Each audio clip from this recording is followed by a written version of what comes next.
All right, welcome everyone to another episode of the Jake Dunlap Show. We are very excited that you joined us. If you haven't tuned in, this is the show where we talk to celebrities, thought, and industry leaders to really discover their journey to success. I am super excited that you're joining us. This show is like no other. I can promise you that. You might laugh, you might cry, but you will definitely leave inspired and gain a whole new level of insight into those people that you follow, love, and admire. Welcome, everyone, to another episode of the Jake Dunlap Show. Today's guest, you want to talk about changing or adapting or following your passion. This gentleman has done exactly that. From being a successful, self-taught, self-made businessman, radio personality, podcast host, many refer to him as the guru of SEO, search engine optimization for out there. He's written books on the topic, really is a leading authority on marketing and ways that organizations are standing out and being found. Please welcome me in joining Mr. Jason Hennessey. Jason, welcome to the show. Jake, thank you so much for having me on, man. I appreciate it. I just so you know that there's an edit that y'all aren't going to get to hear that I definitely botched part of it. So that's all right. That's part of this, though. You all will never know what happens. Well, now you do, but that's okay.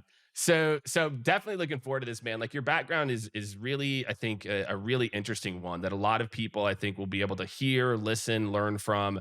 Again, because you took kind of a very interesting route. You were in the armed forces, went to UNLV, lived kind of all over. You've been in, radio, then you're into marketing and now SEO. So I think everyone's going to have a lot of fun with this conversation. And so let's go back. Let's talk about the South Shore of Long Island. Let's talk about Copiague, right? Which is where you were, where you're from and grew up. And I can say that my in-laws are both from Long Island. My wife was born in Long Island. My in-laws literally have lived in Wilmington, North Carolina for, I kid you not, and Jason, you'll appreciate this, they've lived there for like 35 years. They are fresh off the boat, Long Island. Like my mother-in-law, cannot pronounce the word marina. It's marina. Like Pinot Noir is Peanut Noir, right? Shout out to Kathy, I love you, but Peanut Noir, Jake, I love that Peanut Noir. So I know you can relate to that, man. So what was it like growing up, man? Like, what are some early memories you have about, whether it's business or, tell us about what kind of students you were, and what are some of the early memories you have about growing up, before you ended up going into the armed forces? Yeah. So Copiague, New York is on the South Shore, like you said, of Long Island. It's a, lower to middle class community. A lot of blue collar workers that travel in and out of New York City, a lot of union workers. And so growing up there, I grew up with my mom, who had me at 18 years old. Father wasn't really in the picture. I had my grandparents. My grandma made bathing suits, and my grandpa worked as a local custodian in a high school, right? So didn't really have much, but I grew up in a family that gave me all of my core values: love, respect, manners. All of the things that kind of build your character in life. That and some of the lessons that you're learning back then, you don't even realize you're learning until later on. So that's basically me growing up, and I always had a hustle as a kid, right? I didn't. My mom couldn't just give me money to buy a video game. I had to go hustle. And so I was the kid, selling blow pops and juicy fruit out of the back of my backpack. I love it, man. And what was so your mom, she's working, what was your mom doing during the time? What were some memories you have of her going out? Cause I'm sure, again, that's not a easy, like you said, everything's handed you type of upbringing. Yeah. So my mom was, she had to obviously drop out of high school to have me when you're, pregnant at 17 years old. And so she just, started to work. She was cleaning houses. And so I would go with her and kind of just whatever, hang out at the house while she cleaned it, go home. And like I said, my grandma and my grandpa were really the the financial backing of my mom at the time, who didn't really have much, and my grandparents really didn't have much either, but they made do with what they had. And what kind of student were you? What type of, again, you talked about like hustling, selling the juicy fruit. For those, I don't juicy fruit. Yeah, juicy fruit's got to be still around. If y'all don't, Yeah, blow pops definitely are, but juicy fruit. I yeah. mean, it's the best gum ever for about 22 seconds, and then and then it Yeah, immediately turns. If you've never had juicy fruit, I'd suggest you try it. But like again, yeah. like so, like how did that play against you at school?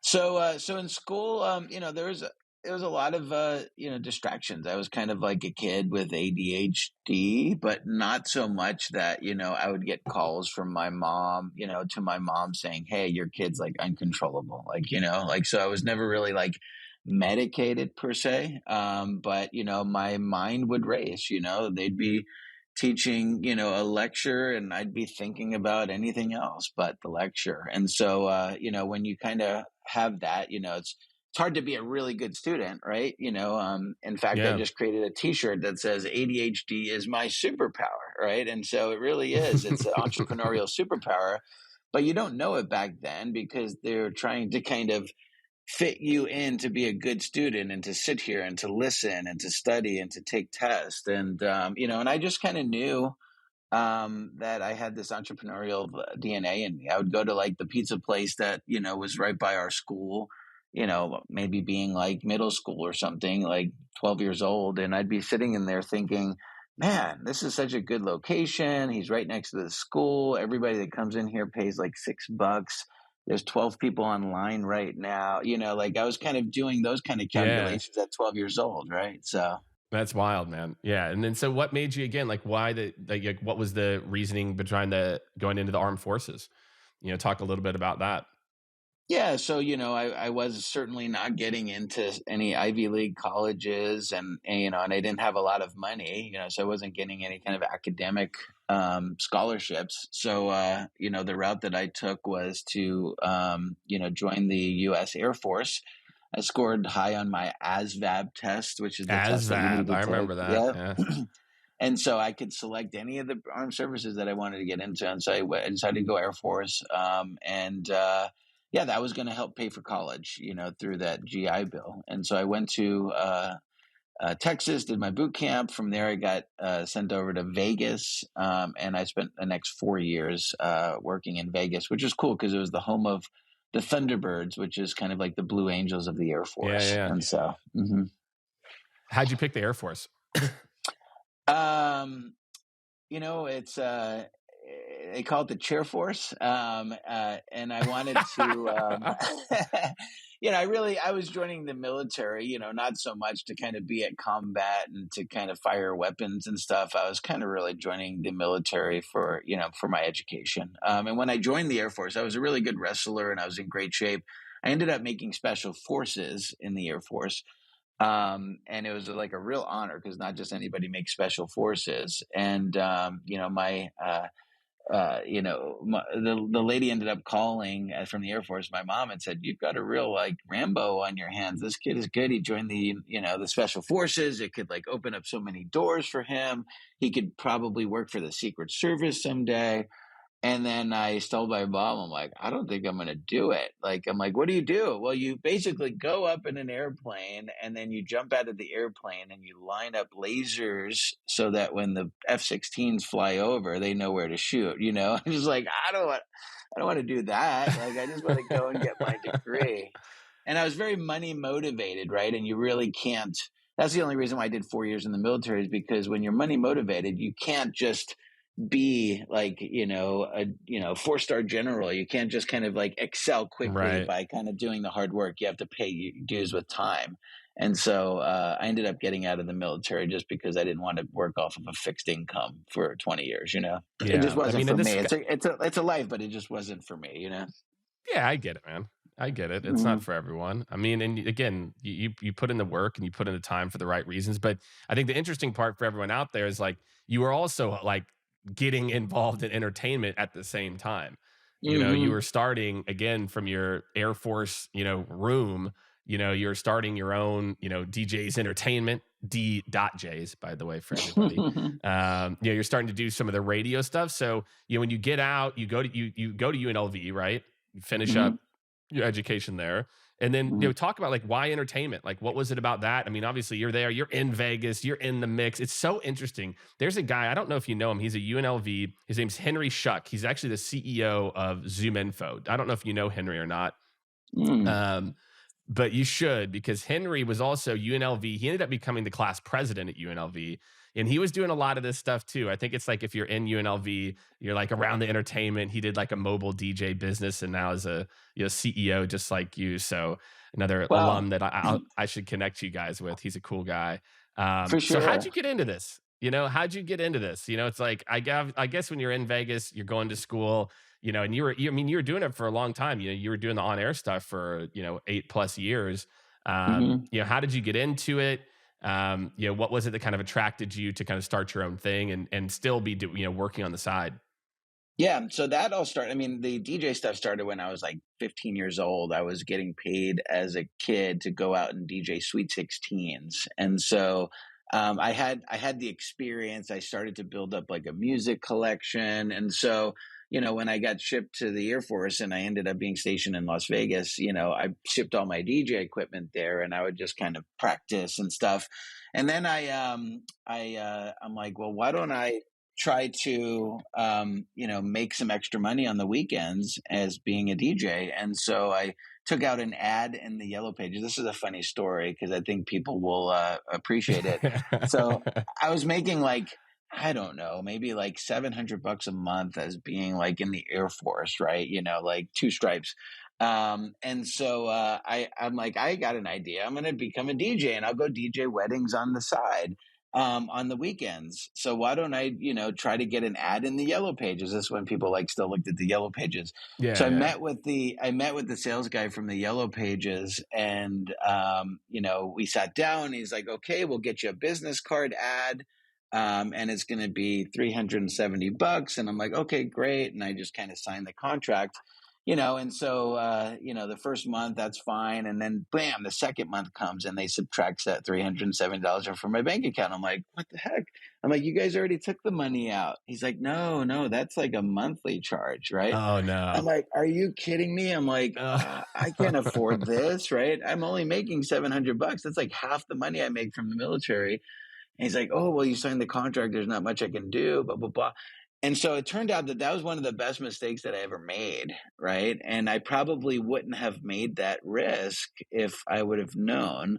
And it taught me a Yeah. very valuable lesson, right? That you have to advertise, right? If you want to generate business. Because when I did that, next thing you know, my phone would ring and I would basically get a phone call. And then I would try to convert it into a wedding booking where I'd go out and DJ a wedding. And then, I would make like $1,000, $1,200 on a Saturday night just doing one wedding, right? And then maybe do another one next Saturday and another one on Friday. So it turned out that that $370 that was going to bankrupt me ended up making me a lot more money, right? And so when I got out of the Air Force, I kind of transitioned and I just started doing that again. I built one sound system and then I built another sound system that I was paying DJs to go out and like I was thinking, how do you scale, right? That was always kind of in the back of my mind. And from a marketing perspective, I'm like, what's the best way to get tap into the local, industry here? And that's being a radio personality. Again, when people listen to the radio. And so I went down there, I applied for a job as a radio personality, and I got the gig. And I wasn't making a lot of money, but it just opened up the doors to me being more of a notoriety in the market. And so, I was always kind of thinking two steps ahead, I guess, if you will. Yeah, I mean, I would say so. I mean, plus, and keep in mind, you're in the he's for everyone listening, he's in the Air Force full time too, right, during the week. So, trying Yes. to go out and hustle and make it happen. Yep, exactly. And so okay, so then you graduate, so you finish with the Air Force, you go to UNLV, you're doing this while you're at UNLV, again for the entire time you're there, basically. And then like, what was like the next chapter for you? Like what when Mhm. were you like, you know what? Because again, like you did a lot of these things, like One Wedding Source, Everspark. I mean, you were doing a lot of these, kind of businesses on the side for a long time. Like, what was the point where you started to get into, let's call it like interactive? and you started to Hmm. think about like, okay, like I like this, you've got a business, it's going well. You obviously just listening to your personality, like you said, you're always thinking two steps ahead of like what's next. Like, what was it Yeah. about, what did you see next, whether it was StomperNet and, what you're doing there or getting into Everspark? Yeah. So as I was going to college at UNLV, and I was working as a radio personality, and I was DJing weddings on the weekend, the one thing that I was missing was tapping into the brides that were coming to Las Vegas to get married.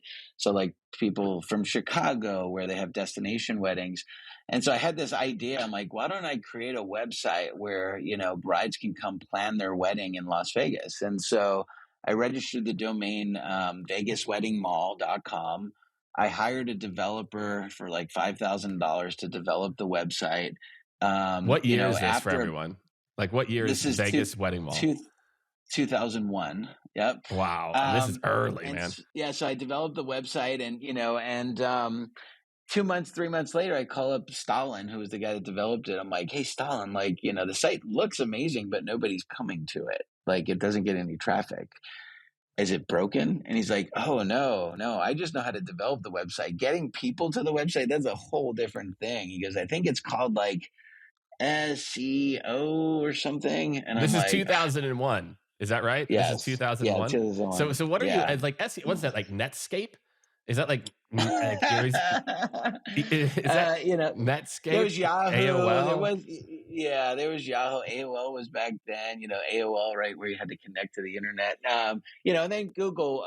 Google was around, but it wasn't like a known. It wasn't like everybody was using Google. And so I'm like, well, crap. I guess I got to figure out this SEO stuff now because I just spent $5,000 to develop. And again, another mistake. Like I probably wouldn't have spent the $5,000 if I'd known that I have to learn this SEO thing too. Like, What do you what the mean? I don't just heck, put it right? up and people find me? That's how Yeah, it worked in the yellow pages, right? exactly. Yeah. Yeah. So I bought a book. It was like one of the only books on the subject at the time because it was like the wild, wild west. It was such a new Wow. topic, right? The guy that wrote the book, his name is Aaron Wall. He's still around. It was called SEObook.com. Another guy way ahead of the industry. And so I read the book from front to back twice, and then I just started practicing on the site. It was a little intimidating, but I'm like, Sure, oh, man. okay, change this keyword to this meta keyword, and add this content here, and internally link this here, right?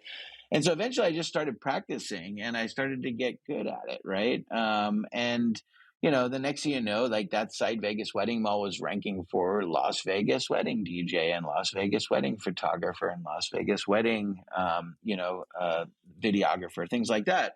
So much so that other people were calling me up, photographers and DJs and limo companies wanting to advertise on the website.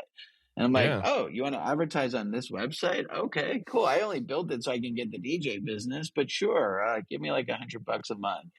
And so that turned into a whole business. And so we had Vegas Wedding Mall, Seattle Wedding Mall, Los Angeles Wedding Mall. We had a call center in Las Vegas where we had like 25 people that were calling wedding vendors, and so that was just a whole separate business. And so then And you we were still, we're eventually. just still, you're still going to school, right? You're still at school during this I'm time. Or you just still graduated? going to school. I graduated during that time, but I Yeah. was going to school when I started it. Yeah.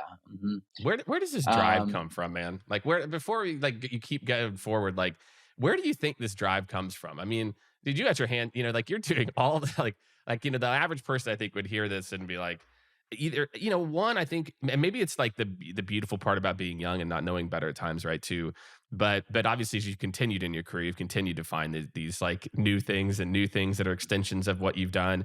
Like where do you Hmm. feel like this like thirst for, because it's not like you're just like half-assed doing one thing and then moving on. It's like, no, you're like fully doing things and then fully doing other things. Like, where do you think that drive comes from?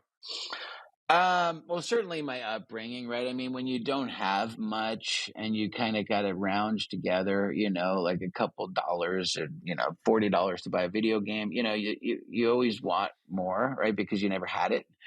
So I think it certainly comes from there. And I think the other part of it is You could be either bold or you could be smart. And I think I was more bold, where I just took the risk and I said I would figure it out later. Whereas sometimes people that are too smart don't take the risk, right? I love that. And so some of the best entrepreneurs are bold, and the reason why their companies grow is because they surround themselves with smart people, right? So, I like that. All right. So graduate, this business is taken off, things are going well. And then again, mhm. like what was the next chapter? You know, like again, did you decide to I think you decided to sell it or So move on? we did. Yeah. Yep. So we ended up selling. We sold that, and then I didn't want to raise my kids in Vegas. It's not a bad place to live. I just wanted to, just to get out and just kind of experience something else. We were there. I was there for like 8 years. I had already met my wife. We got married. We had 2 children. And so our journey ended up taking us to Georgia. And we moved to Georgia. I was going to partner with somebody on a venture out there, and that didn't actually like happen. And so I was out there. While I was out there, somebody asked me to come and talk to a mastermind group of DUI lawyers, right? And so Yeah. I'm like, what do you want me to do? He's like, just come and just show them a little bit about like SEO, like how they can get more, clients from Google. And so this is 2008. And I'm like, okay. And so I put together a deck and I'm like, I don't know nothing about like marketing, like for lawyers. I'm like, what am I going to teach them? I'm like, screw it. I'm just going to show them how do I ranked on Google for like wedding favors and, all of these terms. I'm just going to show them exactly the steps that I took. So I got up there and I said, hey, listen, I don't know nothing. The best part is just kind of being honest. I don't know nothing about Yeah. legal marketing, guys, but I do know about SEO. And it's the same thing as if you're trying to rank for wedding favors versus, Atlanta DUI lawyer. So just follow along and just take notes and I'll answer questions.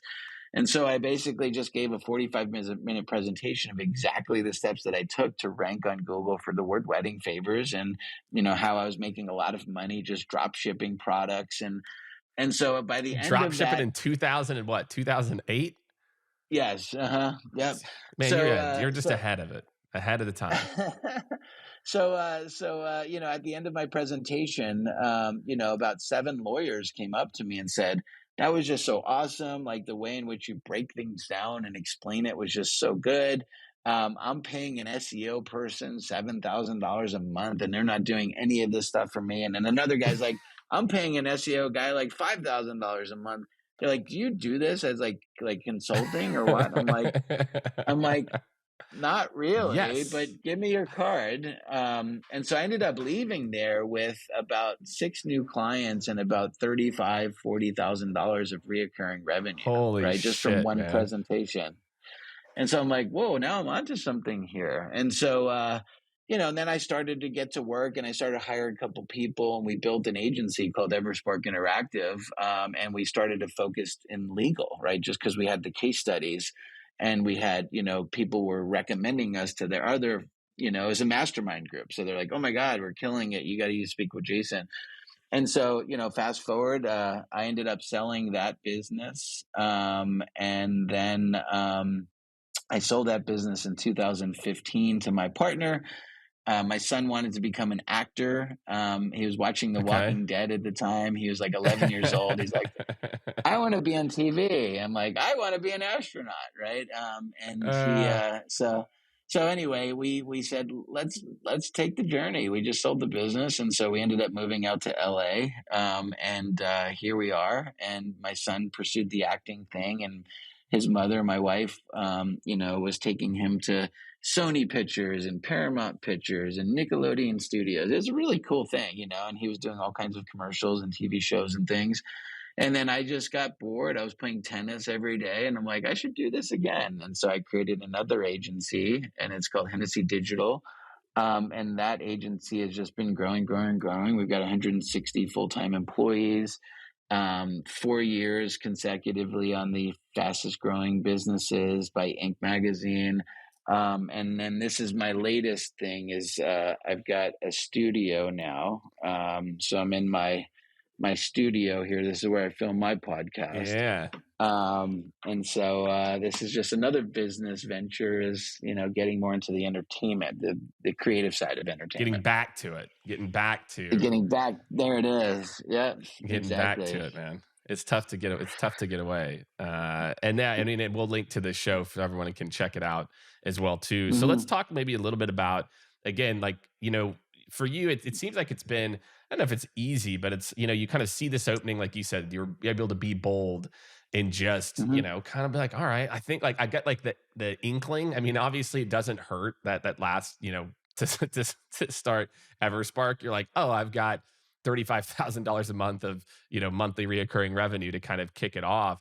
What Hmm. made you want to kind of do it again? Like do like start your own agency versus, I guess, is it like at that point, did you always know that you would be an entrepreneur? Did you ever think about going in-house at a big company or running marketing? And two-part question then. And then how did you think about this SEO kind of being your thing and like this idea of reverse engineering the, Google algorithm? Um, so as far as like working for a big company, I don't think that was ever in my DNA.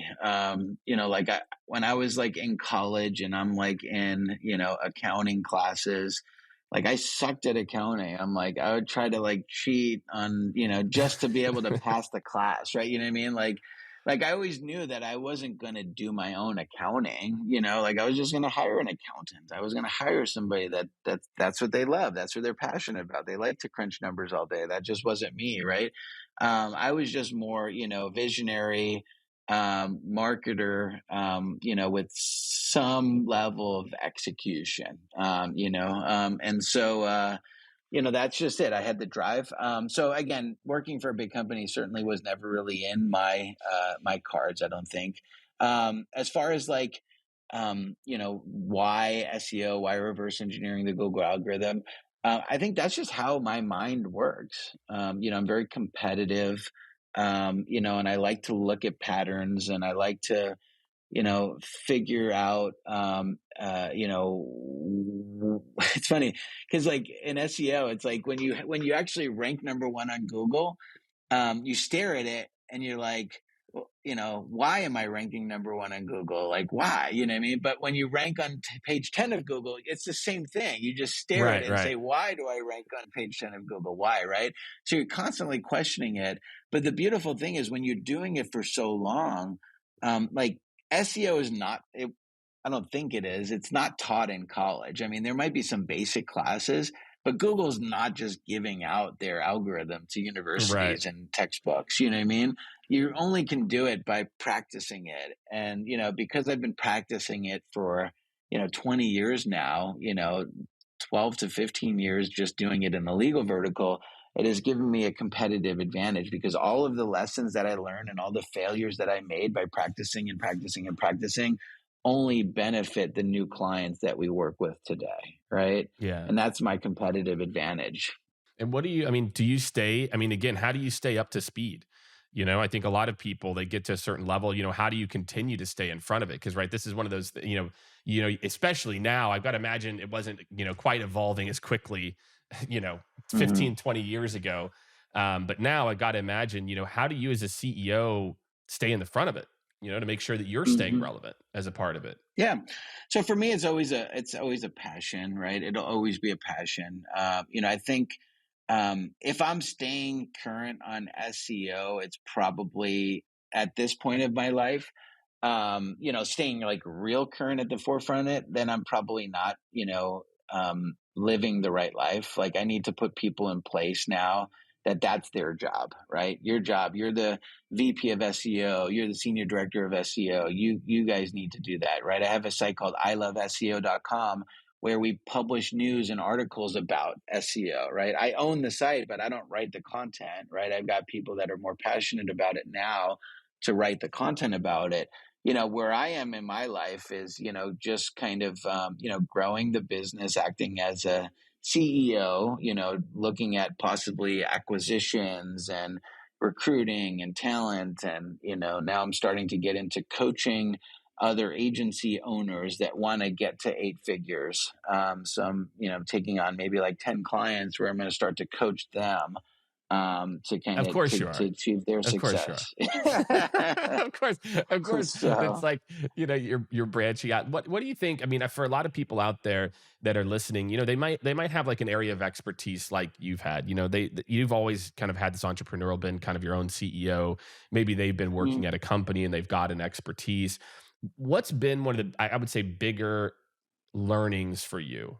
Like, when you think about your growth, your evolution, like mhm, moving from expert practitioner and expert, I mean, mhm. you've always been kind of a CEO too, right? So, your path's a little bit different, but maybe for people listening, or some of the things you think about from moving from being that guy who knew all the things, the expert in the room, like, talk a little bit about like that first transition to being more of, like you said, focusing on these like bigger picture things. Cause what I see is two different types of people. One, people that are kind of jacks of all trades, and they're like, I'll just hire a bunch of people. And it's like, dude, you need to be Mhm, like really, it usually helps if you have like a core competency, and then they wonder why like mhm. the business fails. Or the other, which is like a practitioner who's really, really good, who fails to make that leap to be an executive or a senior leader. I see it a lot. And again, I work in the sales, kind of consulting world. So I see it all the time with, senior directors, et cetera, that struggle to get out of the day to day, and the trenches and those types of things. And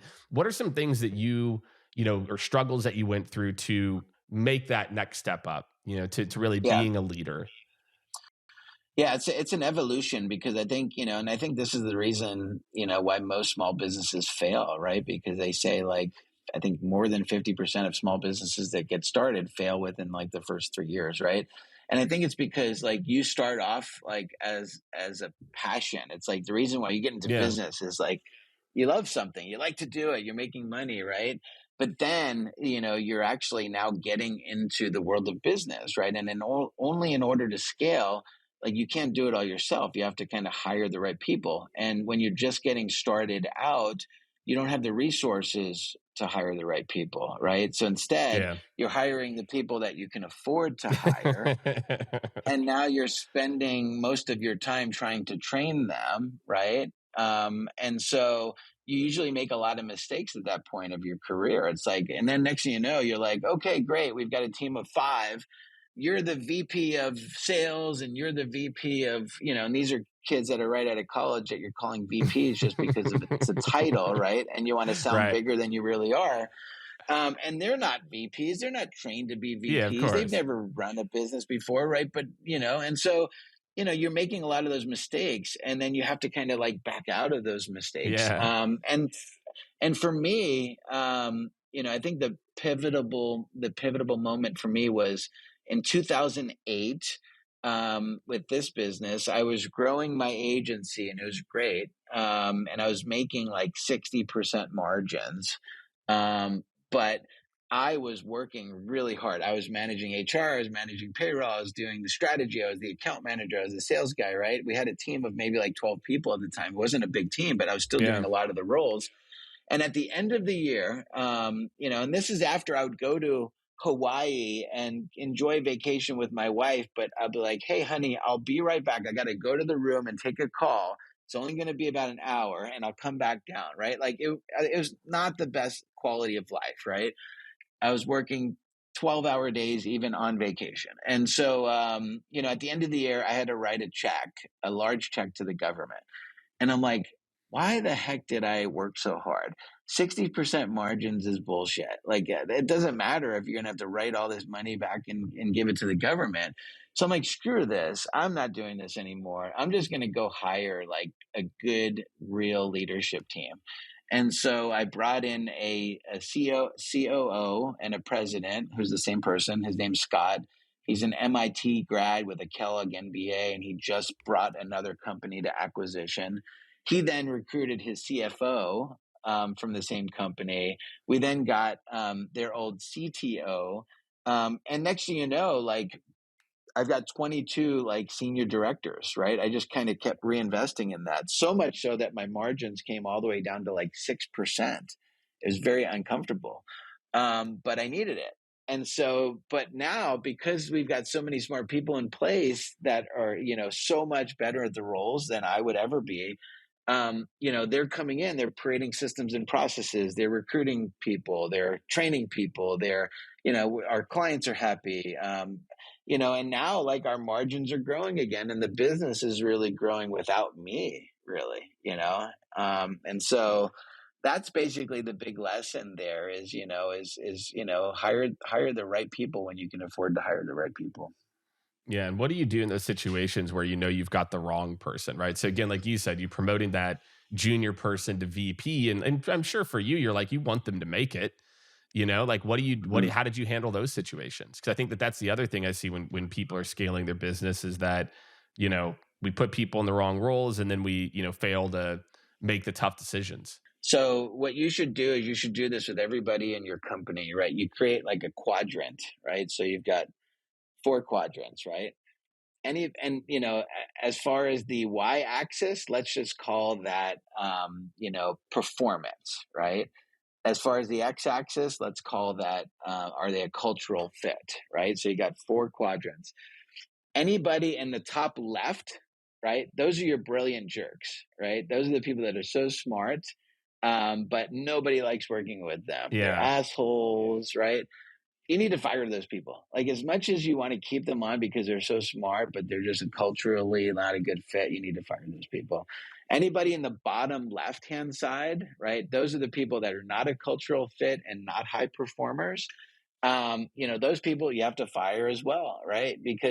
And you need to reverse engineer like how did they ended up working for you? Like how can you avoid hiring yeah, people like that again in the future, right? Anybody in the lower right, so the bottom right quadrant, those are people that are really good at cultural fit, but they're not high performers. Maybe they're in the wrong seat. Maybe they're in the wrong position. Can you train them up? Can you move yeah. them to a better position where they're more passionate, right? So those are people that you want to keep, but just figure out like why are they not performing high? What could they do differently? And anybody in the top right, right? Those are your key retains. Like those are your rock stars. Like you want to try to get as many of your employees to that top right, and then you want to handcuff them to the business. How do you handcuff them to the business? Well, with bonus structures, you look at, you do studies to see like what is the compensation that everybody in those titles are making. And if you've got everybody being paid 50% of the compensation, try to get them to 70%, try to increase benefits, right? So that's a long answer to your question, but that's how I go about It's it. awesome, dude. I wrote the graph out. Like I think it's a very brilliant, like early, like easy way for anybody to kind of like force rank where people are as a part of this. So Hmm. so look, Jason, this has been a fun conversation, man. As we kind of start to wrap up here, what what's the latest and greatest? Like what's new for you? When you think about Yeah. SEO and you talk about different people talking about, the effects of SEO today versus what it meant 5 years ago. How are you evolving? How are you thinking about the agency, the business, obviously being known as, one of the top SEO agencies in the US and world. Hmm. How do you think about evolving your business? Yeah. So right now I'm kind of in uncharted territory for myself. Like right now we're moving into growth by acquisition. I've never acquired another company before, and so that's kind of where we're focused right Yeah. now. I'm writing another book. I wrote one book already. It's on law firm SEO, teaching lawyers how to market their business. I'm in the process of writing another book right now, which I think is going to be leveraging Inc. magazine as the publisher, which will be cool. My goal is to get that in airports and bookstores, and to Cool. really bring SEO not to the computer engineering section where it's tucked away with like C++ and Python, And where it's people are like, I can't intimidating. I wait to really read this on the airplane. Like I'll just sleep either way. Yeah, I want it to be more of like a business book because that's the way it's written. It's written for those that, don't speak code. And so I'm working on that. That'll probably, I guess come out in the next 8 to 9 months. Awesome, man. And then I've got my podcast. The Jason Hennessey podcast has nothing to do with legal marketing. It's similar to what you're doing. It's just me Yeah. interviewing interesting people. That's really what it is. I love it, man. And what about the biz? I mean, I think this is more of a selfish question. Like, what about like marketing trends? Like, how have you seen Mhm. that evolve? And like I said, we'll link to everything that Jason's doing. Go check him out. If you're in wait for the next book if you're not in the legal world. But if you're in the legal world, go check out his last book. Definitely listen to the podcast as well. And my last question is on the marketing front. What are the trends that you're seeing? And this is just a selfish question for me, is being on the sales side. Like, what are the big things that you think companies or people, if you're in those roles, that you need to be thinking about, now? I think, again, I just went all in on creating a studio for video content, right? I know everybody talks about, video content, video content, video content, but I think it goes a little bit further now. I think a lot of businesses will start to, pull back TV advertising and billboard advertising and start to invest that money into influencer marketing. For sure. I think that's kind of the next wave. So you've got all these different influencers that have a much bigger and targeted reach than a TV commercial, right? And so I think that's going to be like huge, influencer marketing, and I'll probably create an influencer marketing agency here in the near couple years as well.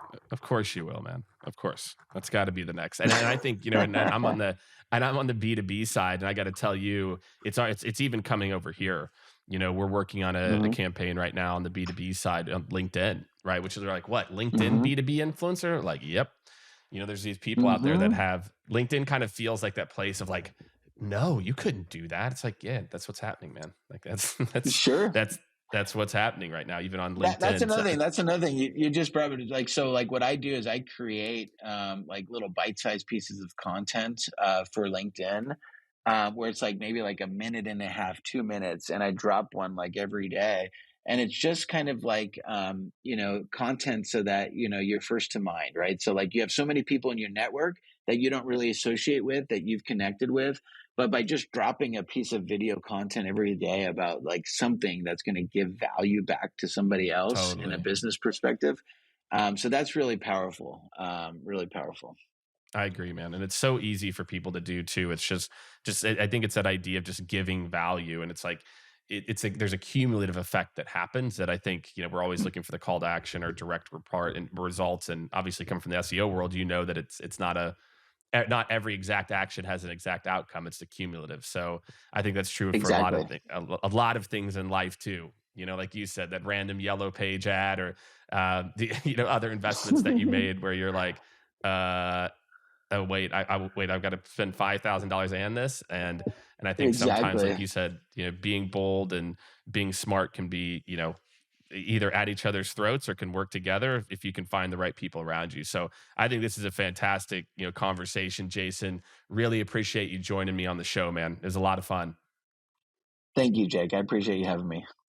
All right. Appreciate you, man. And again, I think everyone's going to have a lot of takeaways from this episode, just around, just again, like the ability to look and see ahead and, be okay with taking chances. You don't always know where they're going to pay off. And I think, your story in particular is one that'll inspire a lot of people. So definitely pumped to have you, and everyone. We will see you next week on the Jake Dunlap Show. All right. Thank you so much, everyone, for tuning in to another extremely fun and interesting episode. I thought it was fun and interesting, so I hope you did too, of the Jake Dunlap Show. Really great, just breaking down everything that makes people who they are, the success, the trials and errors, and I hope that you enjoyed it as much as I did. Make sure to subscribe on your favorite platform, and make sure, more than anything, to go over to jakedunlap.com.